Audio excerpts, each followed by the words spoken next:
안녕하세요. 서울에 살고 있는 39살 주부입니다. 결혼하는 여자라면 시월드 무시할 수 없죠. 저도 마찬가지로 결혼 전 시월드에 대한 걱정을 아예 안 할 수가 없었어요. 저도 당할 각오를 하고 결혼하게 된 거였는데요. 역시나 저도 피해갈 수 없었습니다. 왜냐하면 시어머님이 될 분이 정말 대단한 분이거든요. 보통 결혼하기 전에 시어머님을 한번 찾아뵙잖아요. 전 결혼 전 시어머님을 뵙는 순간 나 시집살이 예약됐구나 라는 것을 단번에 느낄 수 있었습니다. 제가 어떤 시월드에서 결혼 생활을 하게 됐는지, 제가 얼마나 답답한 삶을 살았는지 털어놓고 싶어 결국 사연을 보내봤어요. 남편과 전 결혼할 때 양가 부모님께 도움을 받지 않았어요. 사실 제 친정 부모님께서 맏딸 시집 보낼 때 시댁에서 기죽을 일 없도록 가전제품이나 집 구입할 때 돈을 보태주고 싶다고 하셨어요. 저도 받고 싶은 마음이 있긴 했었지만 시댁에서는 결혼할 때 도와주는 부분이 일절 없기 때문에 저도 받지 않기로 했어요. 시댁에서 도와주는 게 없는데 친정 부모님께 지원을 받게 되면 아무래도 남편이 많이 불편해할 것 같고, 남편도 이왕 이렇게 된 거 부모님 도움 없이 결혼하자고 하더라고요. 그래서 그렇게 하기로 결정했었죠. 근데 전 결혼을 준비하는 과정에서 시어머님의 태도 때문에 엄청 열받았었어요. 시어머님의 간섭이 너무 심했기 때문인데요. 웨딩드레스 고르는 것부터 신혼집 구하는 것까지 하나하나 본인 스타일 위주로 고르려고 하더라고요. 처음엔 듣는 척만 하고 제 주관대로 진행했는데 왜 본인 말을 듣지 않냐고 화내시더라고요. 이 웨딩드레스가 너한테 어울린다니까? 왜 말을 안 듣니? 어머님이 고르신 게 이쁘긴 한데 너무 비싸기도 하고 제 체형에 어울리지도 않아요. 제가 고른 게 어머님이 고른 것보다 가성비가 좋기도 하고 제 체형에 딱 맞아요. 이왕 하는 결혼식 비싼 드레스 입고 하면 좋잖아. 요즘 애들 어른이 얘기하면 듣는 척이라도 해야 하는데 본인들 말이 무조건 맞다고 우기는 거 보면 짜증나 정말. 엄마, 우리가 결혼하는 거야. 누가 보면 나랑 엄마가 결혼하는 줄 알겠네. 우리가 결혼하는데 사사건건 엄마가 왜 이거 해라 저거 해라 하냐고. 그리고 드레스 입는 건 미진이가 입는 건데 엄마가 왜 간섭이야? 본인한테 어울리는 드레스는 미진이 본인이 제일 잘 알겠지. 누가 봐도 이 드레스가 훨씬 이쁘니까 그렇지. 그건 엄마 취향인 거고 미진이도 취향이란 게 있어. 계속 옆에서 이래라 저래라 할 거면 더 이상 따라오지 마. 내가 결혼 먼저 해본 사람으로서 조언 한번 한 건데 그걸 무시해버리네. 엄마, 옛날이랑 지금이랑 같냐고. 여기서 한마디만 더 하면 엄마 그냥 집에 가? 엄마가 지금 하는 건 조언이 아니고 태클이야. 나도 엄마 때문에 스트레스 받는데 미진이는 오죽하겠어? 남편이 중간에서 잘 끊어준 덕분에 어머님의 간섭을 더 이상 받지 않을 수 있었어요. 남편이 대신 뭐라고 하지 않았더라면 이 결혼 업고 싶다는 마음이 들었을 거예요. 결혼을 준비하면서 본인이 전부 비용을 내주기라도 하는 것처럼 행동하는 어머님 때문에 스트레스가 정말 많이 쌓였어요. 남편과 결혼한 뒤로 별일이야 있을까 싶었는데 시어머님 한 분 때문에 별의별 일을 다 겪었어요. 일단 저와 남편은 맞벌이 부부인데요. 요즘 시대에 한 사람만 일해서 생활하는 건 무리가 있는 편이잖아요. 저와 남편 모두 일을 그만둘 생각이 없었기에 일을 계속하기로 결정했어요. 근데 어머님이 의외로 제가 일하는 거에 있어서 굉장히 신경 쓰는 것 같아 보였어요. 시어머님들은 요즘 며느리가 일하는 걸 좋아한다고 들었거든요. 자기 아들이 힘들게 일하고 며느리가 집에만 있는다고 하면 썩 좋아하지 않는다고 해요. 아무래도 본인 아들만 혼자 힘들게 일하고 그 번 돈으로 며느리가 같이 쓴다는 것 자체가 마음에 안 든다는 말을 들은 적이 있었어요. 그래서 제가 집에서 전업주부로 일하는 것보다 일하는 걸 좋아하실 줄 알았는데 오히려 자기 아들 기죽을까봐 싫어하는 눈치였어요. 남편과 전 돈을 못 버는 편은 아니에요. 다만 남편이 아무래도 저보다 사회생활을 늦게 하기도 했고 제가 남들에 비해 사회생활을 좀 일찍 한 편이기도 했어요. 그래서 제가 남편보다 조금 더 월급이 높아요. 그리고 친정집이 좀 사는 편이거든요. 근데 어머님께서 친정집이 여유 있는 것과 제가 돈을 잘 버는 걸로 트집을 잡더라고요. 미진아, 너가 연봉이 얼마라고 했지? 네? 어머님 그건 왜요? 너가 우리 아들이랑 결혼했을 때 정확히 반반하기로 먼저 제안했었다며? 아, 네. 그러긴 했는데 그이도 그러길 원했어요. 제가 먼저 말을 꺼낸 건 맞지만요. 근데 갑자기 왜요? 너가 우리 아들보다 돈 많이 버는 걸로 알고 있는데 그러면 너가 조금 더 해왔어야 하는 게 맞지 않나 싶다. 요즘은 남녀 평등을 중요시하는 시대라서 옛날처럼 남자가 더 해와야 한다. 그런 게 없잖아. 너가 돈을 더 벌기도 하고 분명 돈도 그만큼 많이 모아놨을 것 같은데 그럼 가전제품 하나라도 너가 더 해왔어야 하는 게 맞지 않니? 그리고 사돈어른께서 사업하신다고 하지 않았냐? 친정집도 꽤 사는 것 같은데 딸이 결혼한다고 하면 돈 조금이라도 줬을 것 같은데 전혀 안 해줬더라. 그건 어떻게 된 거니? 어머님, 저희는 정확히 반반으로 하기로 약속하고 결혼한 거였어요. 그리고 저희 친정집이 아무리 잘 산다고 해도 우리 힘으로 결혼하기로 했던 거라서 받지 않기로 결정했던 거였고요. 남편이 먼저 안 받았으면 좋겠다고 한 거였어요. 그리고 따지고 보면 어머님도 우리 결혼했을 때 전혀 지원해준 게 없으시잖아요. 아무리 제가 돈을 많이 벌고 친정집이 잘 사는 편이라고 해도 제가 더 많이 돈을 낼 필요까지는 없다고 생각해요. 어머, 내가 도와준 것도 없으면서 오지랖 부렸다는 말로 들린다. 돈 있는 사람이 돈 내고 그러는 거지. 쪼잔하게 딱딱 나누고 그러면 어떡해? 부부라는 애들이 너무 재고 그런다. 애초에 경제권도 한 사람이 다 관리하기로 했던 게 아니라 각자 번 돈은 각자 관리하기로 했어요. 그리고 남편도 누가 더 했느니 안 했느니 그런 걸로 싸우기 싫다고 반반으로 했으면 했고요. 그렇게 약속까지 했는데 친정 부모님한테 돈 받아서 하는 건 아니라고 생각했어요. 있는 것들이 더한다고 너가 딱 그 꼴이다. 우리 아들이 돈 없는 부모 만난 게 죄지 죄야. 미안하다. 내가 돈이 너무 없어서 너희 결혼할 때 단돈 10원도 지원 못 해줘서. 앞으로 너한테 돈 달라는 말도 못 하겠다. 어머님, 너무하세요. 앞으로 돈 문제로 꼬투리 안 잡았으면 합니다. 결혼이 아무리 집안 대 집안이라고 해도 양가 부모님께서 도움을 준 게 아니라면 이렇게 하나하나 트집도 잡아서는 안 된다고 생각해요. 그리고 저희 친정집이 돈이 많은 건 맞지만 제가 많은 게 아니잖아요. 그건 오로지 부모님 돈입니다. 어머님이 자꾸 저희 친정집 걸고 넘어지는 거 듣고 싶지 않고 앞으로 친정집 얘기하시면 저 가만히 듣고만 있지 않을 거예요. 야, 시어머니로서 할 수도 있는 말을 왜 이렇게 안 이꼽게 듣니? 너 이제까지 그렇게 배워가며 살았니? 이제 막 시집 온 애가 못하는 말이 없네. 말 따박따박 대꾸하는 것 봐. 이제 너 남편도 아주 잡아먹겠다 얘. 제가 잘못한 부분이 있으면 이렇게 말하지도 않죠. 제가 잘못하지 않는 일로 트집 잡으시면 저도 할 말은 하겠습니다. 어머님과 대화할 때마다 이런 식으로 돈으로 시작해서 돈으로 끝날 때가 많았어요. 제가 돈을 좀 벌고 친정집이 잘 사는 편이니까 콩고물 떨어질 게 없나 생각할 때도 많았고요. 본인한테 조금이라도 돈이 들어오지 않거나 자기 아들이 조금이라도 손해보는 것 같으면 항상 자기가 돈이 없는 게 죄라면서 절 항상 나쁜 사람으로 만들더라고요. 제가 조금이라도 반박하면 며느리가 시엄마 잡아먹는다며 피해자 코스프레를 하는 편이신데 남편은 원래 어머님이 이런 성격인 걸 아니까 어머님이 이간질을 해도 믿지 않고 중간 역할을 잘하고 있어요. 그런 어머님께서 제 돈을 제대로 탐한 사건이 있어요. 제가 다니는 회사는 보너스가 자주 나오는 편이에요. 한 번 줄 때마다 나름 많이 주는 편이거든요. 언제 한 번은 제가 회사에서 100만 원 보너스를 받은 적이 있었어요.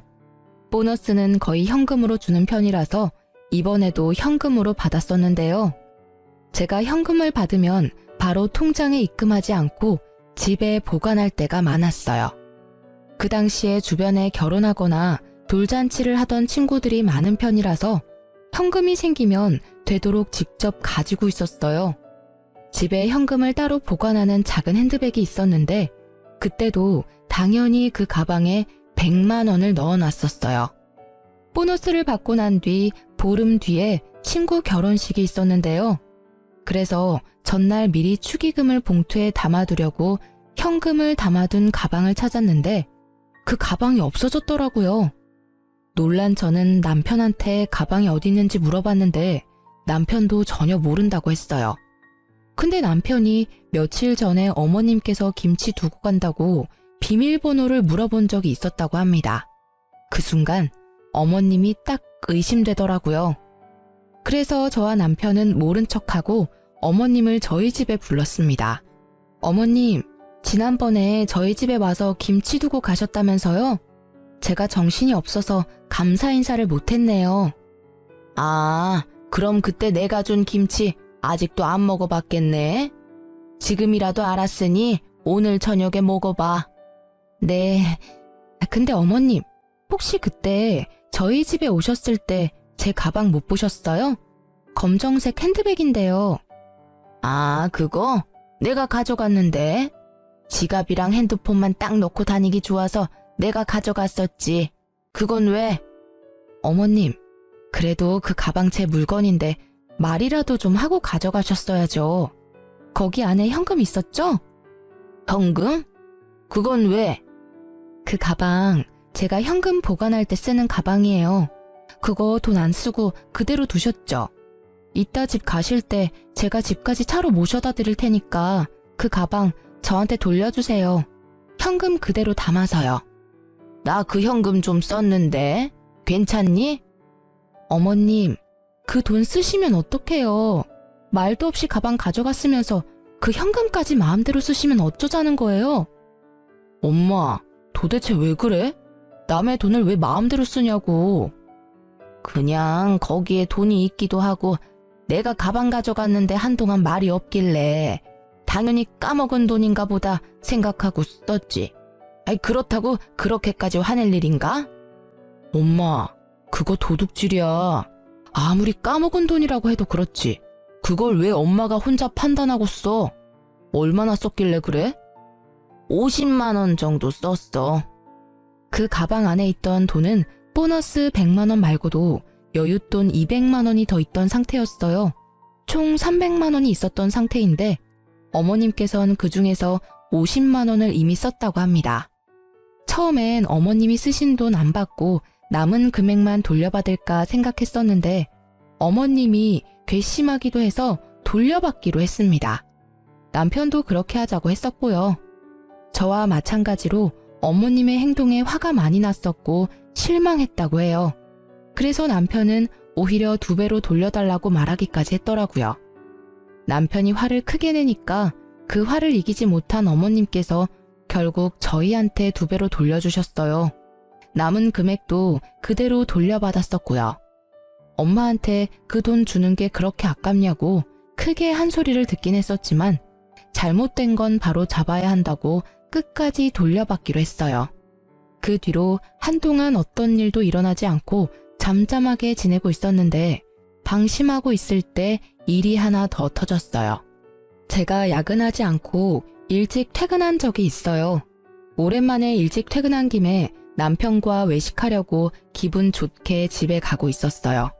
집 근처에 도착한 순간 아파트 정자에 앉아 계시던 동네 아주머니가 저한테 다가오더니 갑자기 제 등짝을 때리면서 욕을 하기 시작했어요. 이 여자야, 너 재작년에 여기 이사 온 년이지? 여기가 어디라고 너 같은 개집년이 이 동네로 이사를 와? 술집에서 몸이나 판 년이 눈만 높아가지고 아무리 저렴한 여자라도 수준 높은 집은 알아가지고 너 때문에 우리 아파트 집값 떨어지면 책임질 거야? 당장 이사가.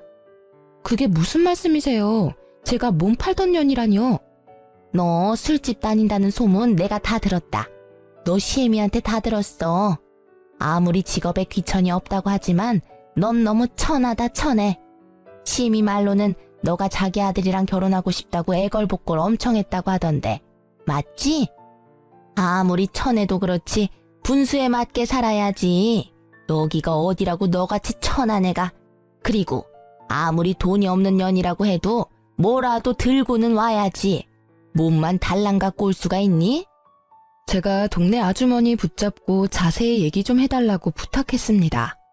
알고 보니 시어머님께서 저에 대해 안 좋게 소문을 내고 다녔다고 합니다. 제가 남편과 살고 있는 아파트는 어머님 집과도 가까운 아파트 단지라서 제가 살고 있는 아파트 주민들 중에서 저희 어머님과 친한 아주머님들이 몇 분 계십니다. 저와 남편이 결혼 허락을 받았을 당시 어머님께서 반대를 심하게 하셨어요. 그 당시 어머님께서 워낙 반대를 심하게 하는 바람에 결혼을 못하게 될 뻔했는데 어머님도 저와 남편이 당연히 결혼하지 않을 줄 알고 뒤에서 동네 사람들한테 제 흉을 보고 다녔던 거였어요. 그것도 사실이 아닌 이야기들로 말이에요. 제가 술집에서 굴렀던 여자다, 돈이 없는 거지 집안에서 태어난 여자다, 남편 등골 빼먹는 여자다 등등 유언비어를 하고 다녔더라고요. 당연히 제가 남편과 결혼하지 않을 거란 생각에 그랬던 거였고요. 이 사실을 동네 아주머님께 듣고 나서 화가 난 저는 그대로 남편에게 말했습니다. 남편은 그 사실을 듣고 어머님께 바로 찾아가서 이 소문을 낸 사람이 엄마가 맞냐면서 따지기 시작했는데요. 엄마, 오늘 미진이가 아파트 옆 라인에 사는 아줌마한테 엄마가 낸 소문 다 듣고 왔대. 거지 근성이 있네 마네 그런 소리 전부 다 듣고 왔다는데? 엄마가 낸 소문 맞아? 어? 그게 무슨 말이야? 내가 이상한 소문을 내다니. 난 그런 적 없다. 아무리 내가 입이 가볍다고 해도 며느리에 대해 안 좋게 말하고 다니겠니? 엄마가 미진이에 대해서 안 좋게 소문낸 사실 맞냐고. 남편이 어머님을 계속 추궁하니 어머님은 솔직하게 인정하고 터놓았습니다. 어머님이 인정하는 순간 얼마나 열받던지 어머님 한 분 때문에 동네에서 얼굴을 들고 다니지 못하게 됐습니다. 얼마나 황당하던지. 맞아. 근데 엄마 그렇게 심한 말은 한 적 없어. 너희 결혼 전에 얘기했던 말들이고 그냥 너희 둘이 당연히 결혼 안 할 줄 알고 한 말들이야. 그냥 미진이가 마음에 안 든다는 식으로만 말했었어. 그 아줌마들 정말 미친 거 아니니? 아무리 내가 그렇게 말하고 다녔다고 해도 그걸 왜 내 며느리한테 직접적으로 말할 수가 있니? 거짓말 하지 말고. 내가 엄마 때문에 창피해서 얼굴을 들고 다닐 수가 없어.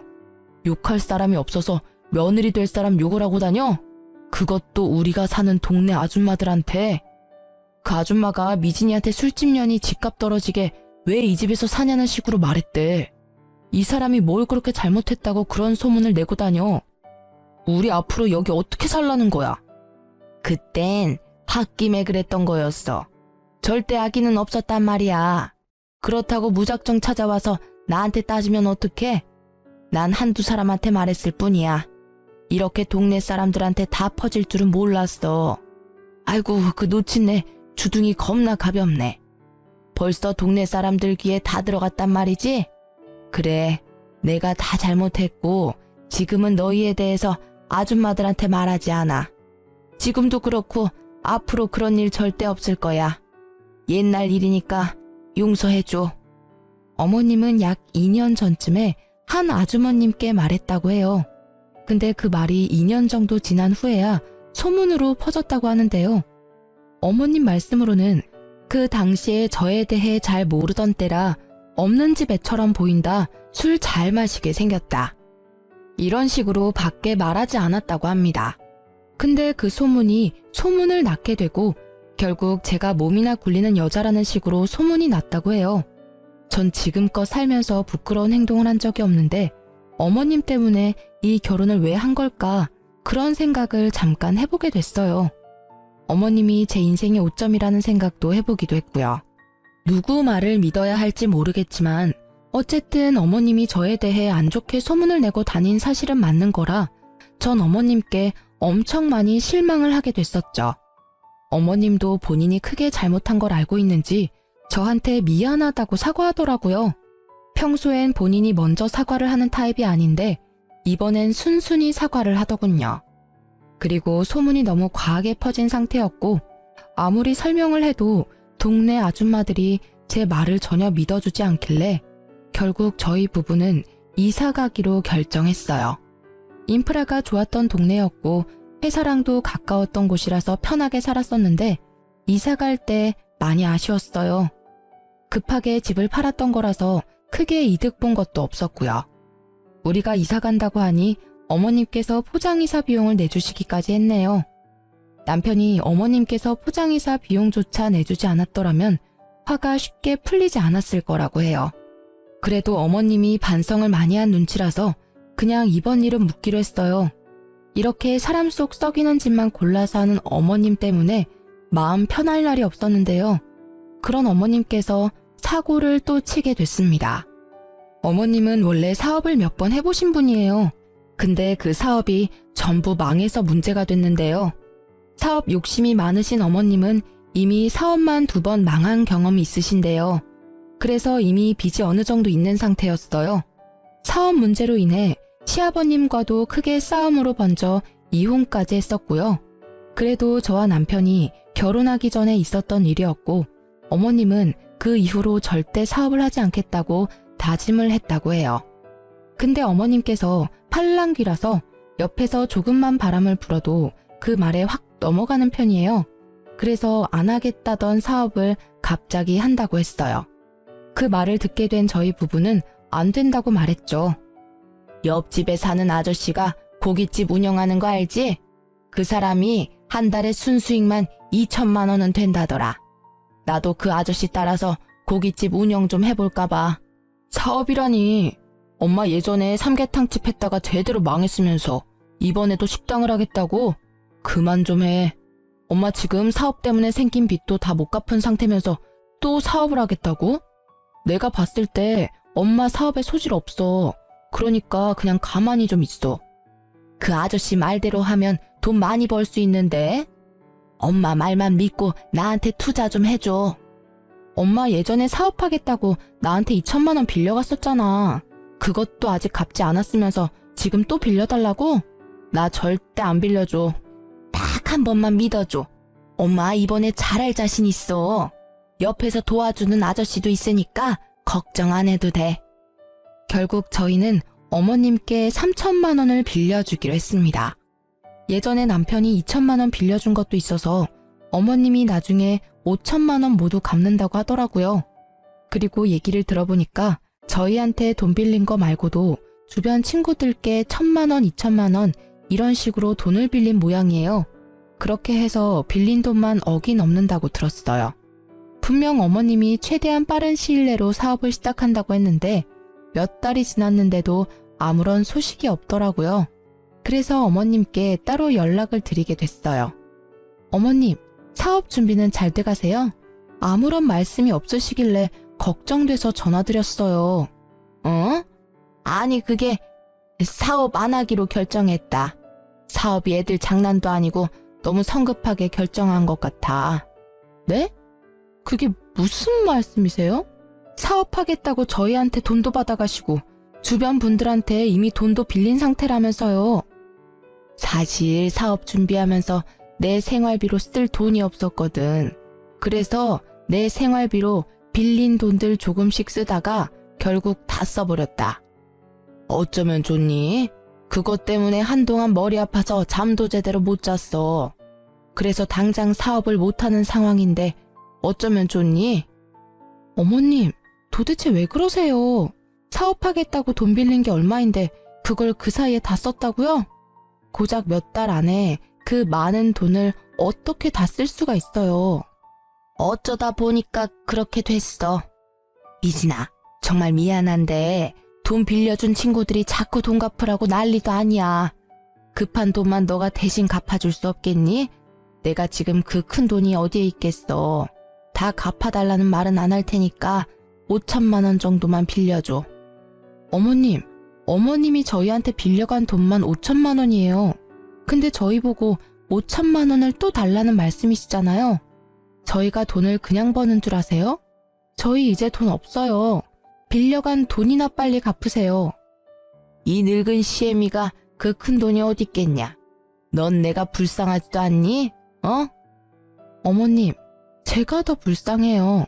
따지고 보면 어머님이 제 남편의 엄마이지 제 엄마는 아니시잖아요.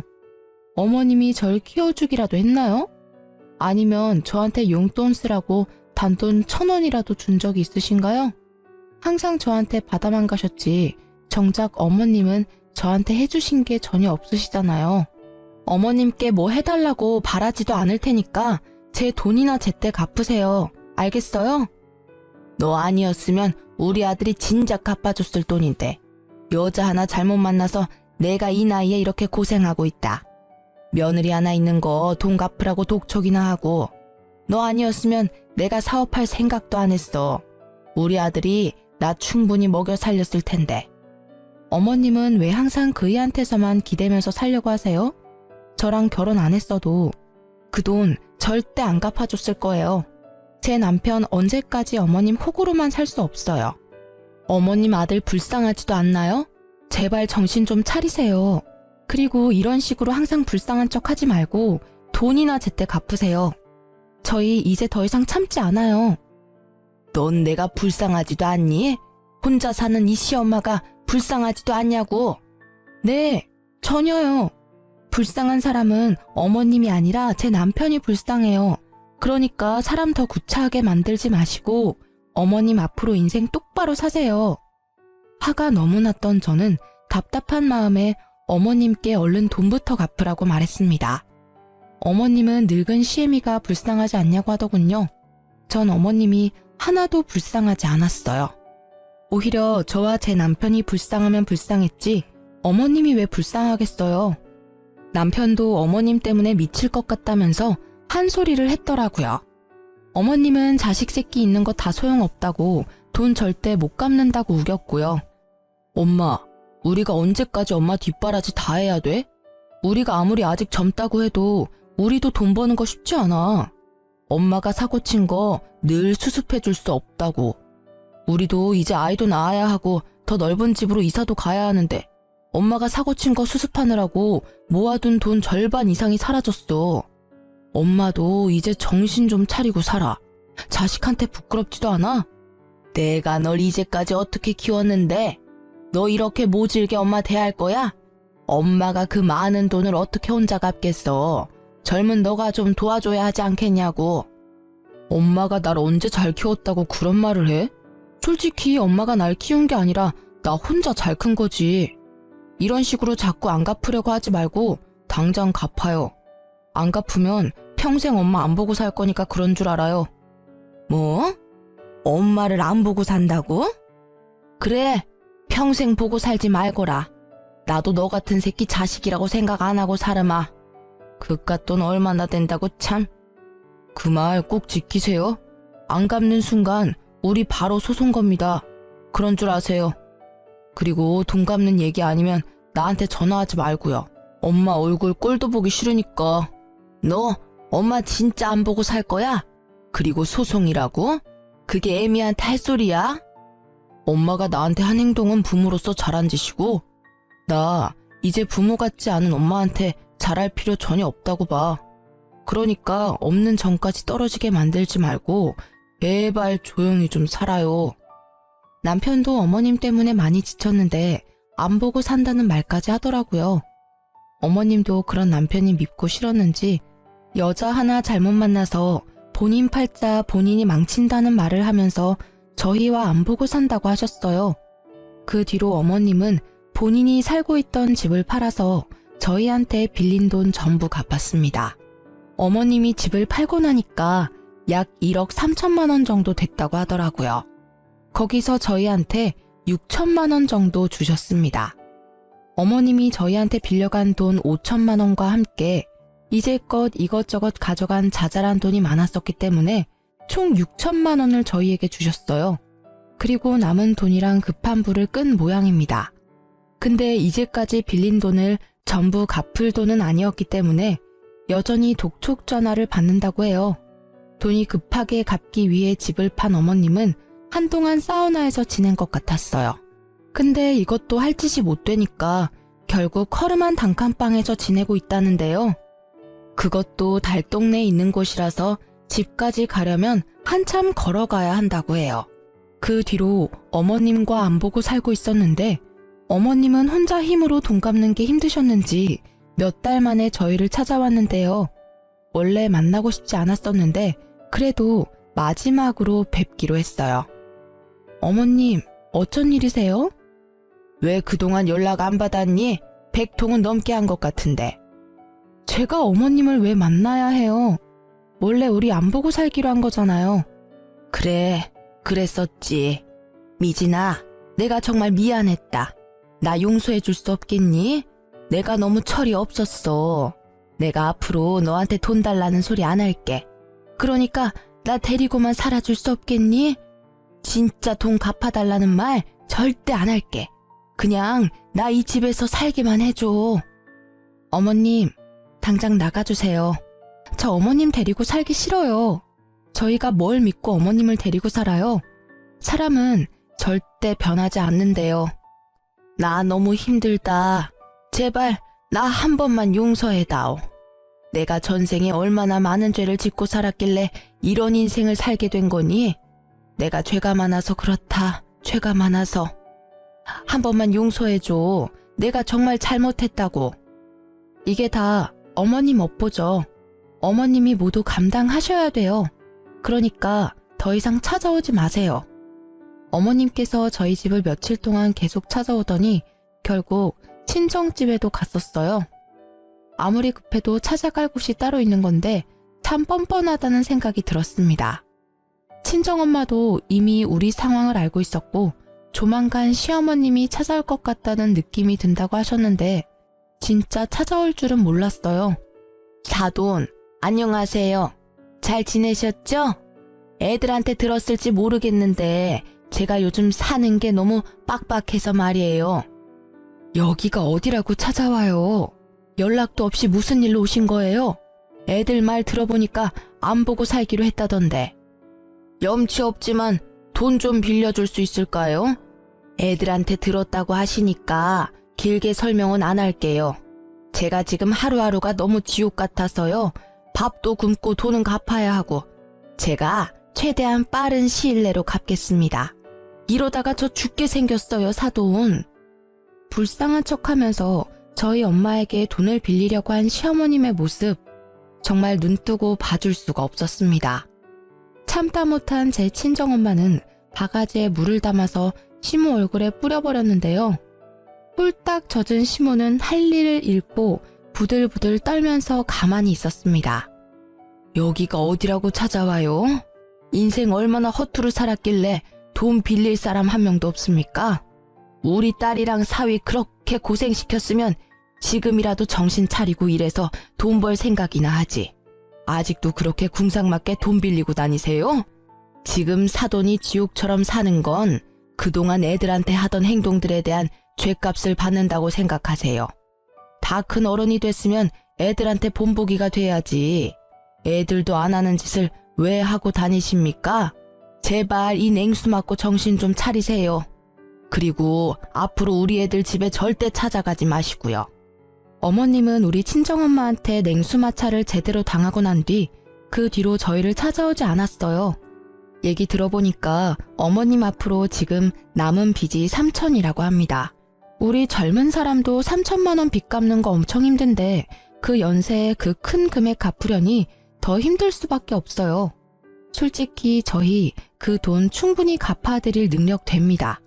저희 친정집도 물론 가능하고요. 근데 그동안 어머님께서 저희한테 해왔던 일이 있어서 절대 그 돈 갚아주고 싶지 않더라고요.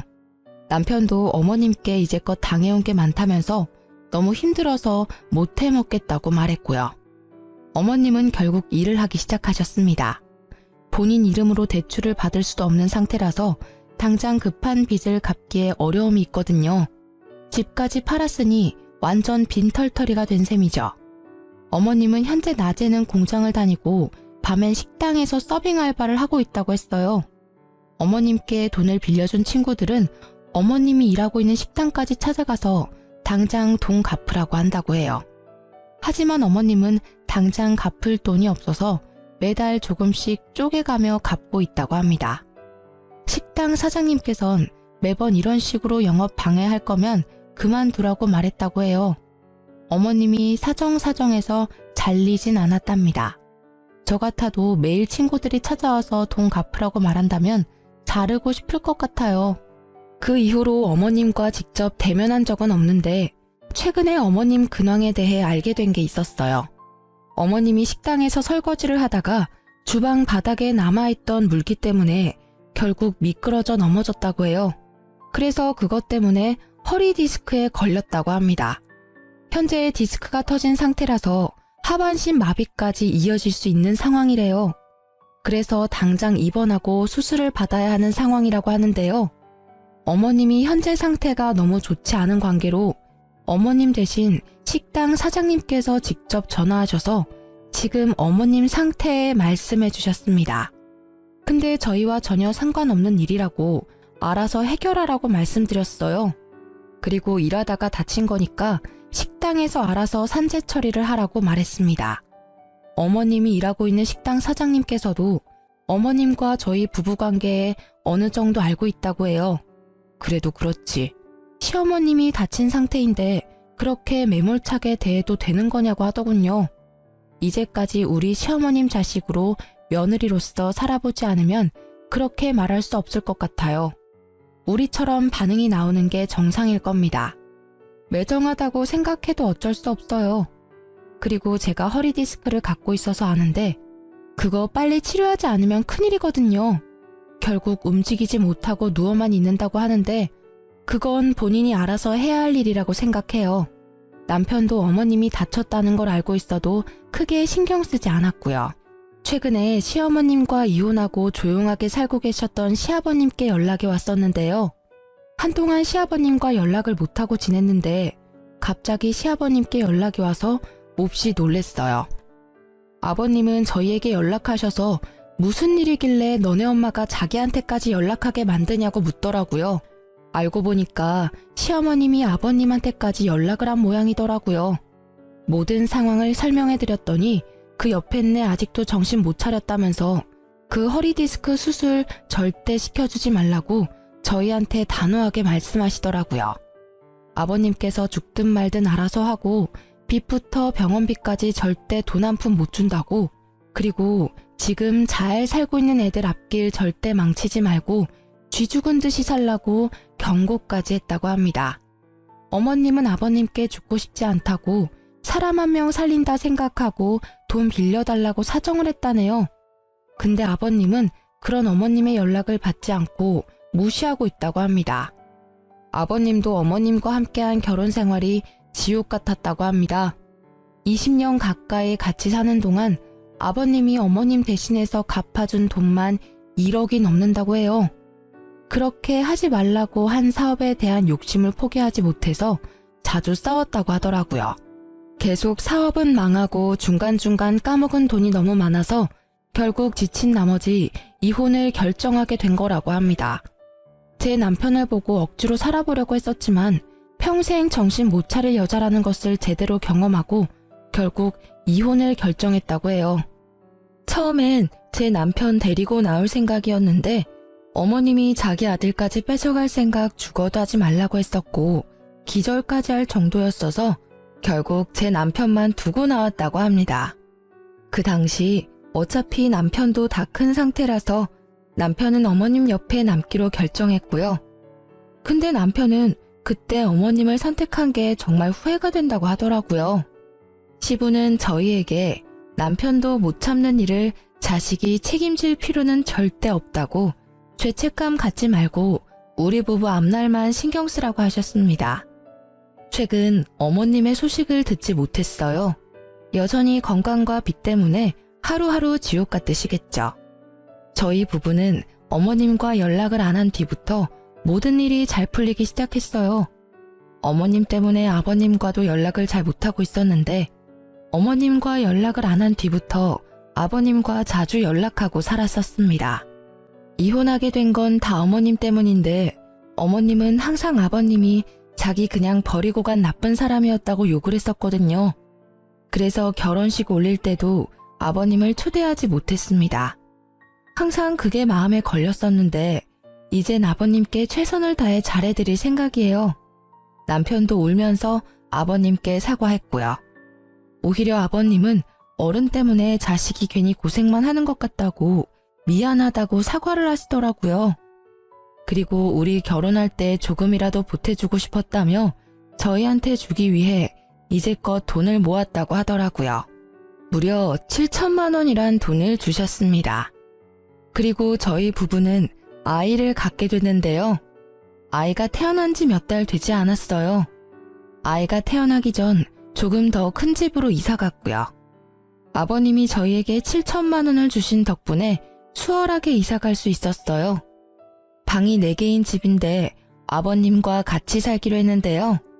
처음에 아버님이 같이 사는 걸 피하셨는데 앞으로 저희가 효도 많이 하고 싶다고 사정사정을 해서 같이 살기로 했습니다. 말은 같이 살기 싫다고 말씀하셨지만 속으로는 많이 좋으셨나 봐요. 맨날 웃음만 가득하시고 우리 아기 돌보는 재미도 많이 있으신 모양이에요. 어머님과 이혼한 후 혼자 사시면서 많이 적적했을 텐데 지금이라도 제 남편과 행복하게 잘 살았으면 합니다. 그동안 해드리지 못한 효도 많이 해드리고 싶어요. 이제 막 태어난 아들도 아버님이 좋은지 남편에게 안겨있는 시간보다 아버님께 안겨있는 시간이 더 많아요. 아버님과 같이 살다 보니 어머님과 살았던 시간이 정말 최악이었다는 걸 몸소 느낄 수 있었습니다. 진작에 아버님을 모시고 살 걸 후회하기도 했고요. 남편은 지금까지 어머님과 같이 살았던 시간이 정말 지옥 같았고 힘들었다고 말합니다. 그동안 아버님께 자주 연락을 못 드린 게 정말 후회스럽다고 하고요. 아버님은 항상 아들이 그리워서 울었다고 하시는데 그 말을 듣는 순간 저희 부부는 많이 울었습니다. 다른 집 시어머님도 제 시어머님처럼 다 이러시는 건지 모르겠지만 전 제대로 시집살이를 겪었네요. 남편은 외동아들이라서 모든 걸 다 책임져야 한다는 책임감이 강했는데 그 책임감 이제 느끼지 않아도 돼서 너무 행복하다고 합니다. 앞으로 남편, 아버님, 저와 제 아이 이렇게 넷이서 남은 인생 잘 살 생각입니다. 지금도 물론 잘 지내고 있고요. 저처럼 시어머님 때문에 많은 고생을 한 분이 계시다면 참지 마시길 바래요. 아무리 결혼이 집안 대 집안이라고 해도 시부모님이 아무리 남편의 어머님이라고 해도 아닌 건 아니라고 확실히 행동할 필요가 있어요. 지금까지 제 사연 들어주셔서 감사해요.